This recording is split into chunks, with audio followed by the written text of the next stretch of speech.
Good evening, Northwest Florida. Welcome to Eating the Elephant, where we talk about Hurricane Michael recovery information, insurance tips, things like that. Got several things to cover tonight. I think we can probably do it pretty quickly. First of all, for those of you of a particular faith, I'd like to wish you a good Lent. For those of you that are not familiar with Lent and are not particularly religious people, it's a time for retrospection. It's a time to look back and to reconsider your life and to sort of take stock of what you're doing and who you are, and to maybe find a way to improve yourself, to drop some bad habits. That's why people give things up during Lent, and to just sort of reconsider the things that are the most important in life. I think that's a good idea for any of us right now, post-Michael, but it's kind of hard to wish somebody a happy Lent because it's not exactly a happy season for those of us that are of a particular faith, but you know, you don't have to have a cross drawn in ashes across your forehead to sort of take stock of your life and to reconsider once again what's important and what's maybe not as important as you once thought it was. I would like to start out this evening with a shout out to the business community, and particularly to the Bay County Chamber of Commerce. I have to say that the small business is the engine of any community. It's the engine of any economy. And those of us that are here as small business people, I think it's important that we get back to what we were doing. Everybody has been focused, I think rightly so, on people getting roofs on their homes and getting their homes back to where they need to be so everybody can live where they need to live. And I absolutely, without question, think it's very important that someone gets some place warm and safe and dry and secure. The people that are still living in tents, it breaks my heart. And I don't have a solution for that. And it really hurts that I don't have any way to address that. But what I can say is the business people, the business clientele that I deal with, have really impressed me with their resilience, with their assertion, their aggressiveness. They are out there playing offense. They are ready to get back in business. They don't want to sit back and just collect money from FEMA or an insurance company or anything else. Business people want to get back to doing business. They want to get back to serving the public and serving Bay County. And there's so many out there. And all of you that are out there that are trying, that are wrestling with your insurance companies and your contractors and trying to get permits and just trying to get back into business, I have to tell you, I salute you, and we need you. We desperately need you here in Bay County to stay the course and to get back in business, to open your doors and to serve the public. And those of you that do, I think you're going to be richly rewarded for it. I think the public, I think your customer base is going to expand, and I think people are going to come and see you, and I think they're going to appreciate what you provide. Let's get into some insurance talk. I will apologize for the haircut. I got no excuse for that. But what I want to focus on this evening in this episode of Eating the Elephant is, can I sell my property? A lot of folks have come to us and they've asked, well, you know, my house is damaged. I'm done. I'm through. I found another house. I found another property. Some people, unfortunately, are leaving town. Can I sell my property with an open claim, with unrepaired damage? The answer is unequivocally yes. Your property is your own. You need to make the decisions. I will grant you that your mortgage company has something to say about this. Absolutely. They have a right because they have money invested in your property. And so they can't dictate, but they can certainly have rules and they can protect their interests. But something that you need to understand is this is your property, and you can do with it what you wish. And if you wish to sell it, even with damage or whatever the condition is, you can. There's some things you need to watch out for, and that's what we're going to talk about tonight. And it's not necessarily an insurance talk tonight, but it is. It does involve insurance, and we're going to cover a little bit of stuff that you need to know, and some things you need to ask questions about if you're going to sell your property or if you're considering that option in the wake of Hurricane Michael. First of all, you can sell your property. That's unquestioned. What I would say is, just as with all the other things we've learned, we in Northwest Florida on the Emerald Coast are a very trusting group. and we trust each other from a business community standpoint, and we don't tend to believe people are going to take advantage of us. And I think it's unfortunate that most of us have learned that not everyone thinks as we do. Not everyone behaves as the Panhandle does. And so what I would suggest to you is, if there's a street sign out, one of those sort of campaign signs scribbled at a busy intersection with a phone number on it, that's not a person that's interested in giving you a fair price for your property. Someone that walks up with a clipboard to your house and says, hey, I'm interested in buying your house in whatever condition, that may not be your best option either. Those are not people that are interested in our community, not interested in helping you. Those are profiteers as a general rule. I don't have any specific names or numbers in mind, but I will say this, that those people are not probably the ones you need to talk to. What I would recommend you do is contact a local expert. You need to find a realtor here in town that's been here for a long time that you trust. And I will say this for a number of reasons. Number one, they have every bit as much interest in this community recovering as you do. And the other thing is they have local expertise. They have an expertise that is unmatched by anyone from out of town. I don't care how smart, how rich, how famous, how big a real estate firm is that comes in from out of town, they do not have the local knowledge that local expert professional realtors do. Someone that sells 2 houses a year is probably not your person. Someone that turns a lot of real estate and somebody that does this job for a living is who you want to talk to. And what I would say is it's especially important now because of the market volatility.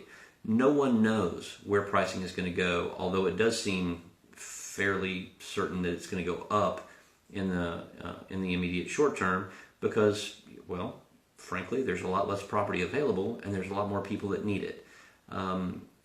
Too much stuff has been damaged, and it does seem fairly evident that prices are going up rather than down, but I'm sure that that's very volatile still. And I'm somebody that's lived here a long time, and I used to be able to look at a piece of property and go, well, that's, maybe that's probably $182,000, or that's $450,000. I can't do that anymore. I have absolutely no sense whatsoever of what things are worth now. So engage a very good real estate professional, and this is not the time to sell by owner. For those of you that think that's a good option, I'm not going to argue that, but now is not the time because there's just too much at risk. So what I will also say is you need to get additional advice just beyond how to price something and how to list something on MLS. What you need to do is you need to get some advice on how to sell your property where it doesn't bounce back on you.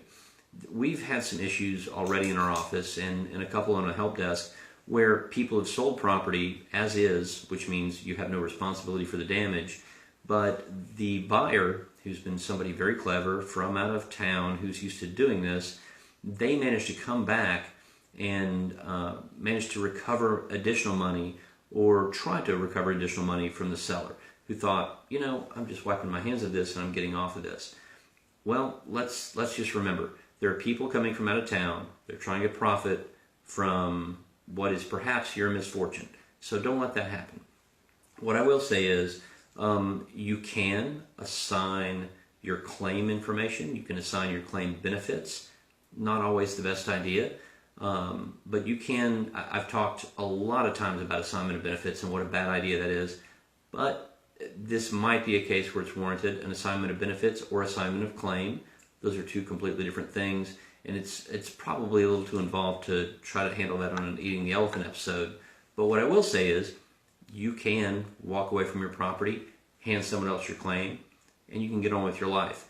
Some people are frustrated, some people are exhausted, and they just want to be done. And so that's a valid point of view. I will say, for those of you that are willing to stick it out, that are willing to take some advice, that are willing to advocate for yourself, educate yourself in the process, get your property repaired, I suspect that you're going to have better results in the long term.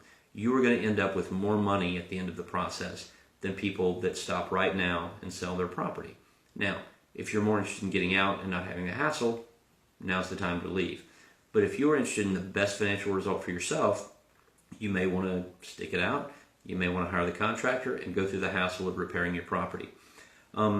There's some things you can get and some things you can't get. If you sell your property that is damaged with an open claim. One of the things is you can get your depreciation back. People get very confused. When you sell your property, that doesn't necessarily end your interest in your claim. What you can do is sell your property as is, not assign your claim, and then when the property is repaired, you can actually get your recoverable depreciation back. You do not have to prove that you paid for any of the repairs. Legally speaking, what you have to do is you have to show that the repairs were made. That's all. So there's several court cases to this effect in Florida. And if you want really particular information, you can send me a private message or send me an email at trey@huttinsurance.com, and I can give you a little bit of additional info. But I'm going to come to the end of this and tell you you need an attorney, and I'm going to tell you why. One of the things you cannot get, and one of the things you're going to give up, is ordinance and law coverage.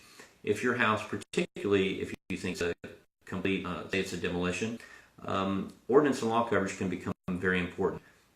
It's generally above and beyond your coverage A dwelling limit, and that's information that you're entitled to have.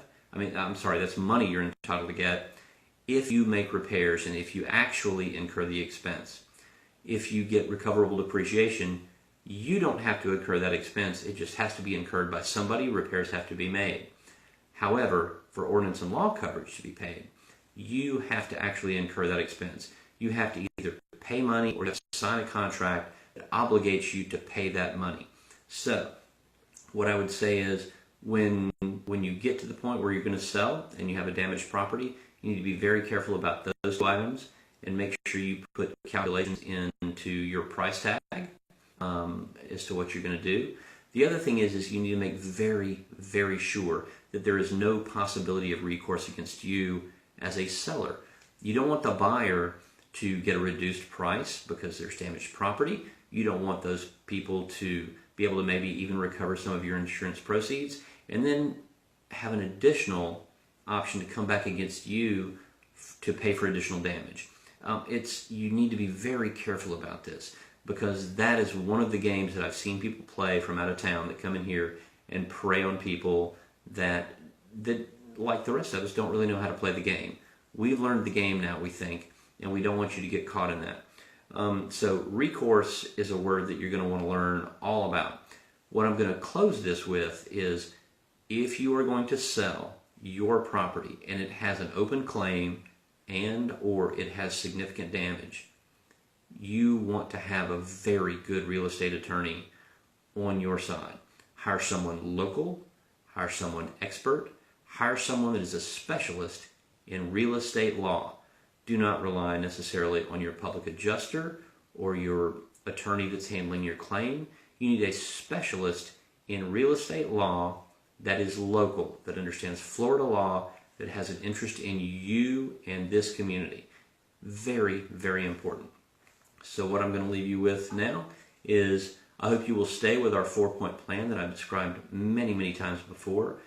What you want to do in this entire process is you want to educate yourself, you want to advocate for yourself, you want to escalate your claim if need be, and you want to mediate with the state of Florida, the Department of Financial Services. Your 4-point plan should be educate, advocate, escalate, and mediate. If you have any questions about that, certainly let us know. I hope you have a good week. I hope you will take the appropriate time for self-reflection in Lent, and we'll see you on Sunday.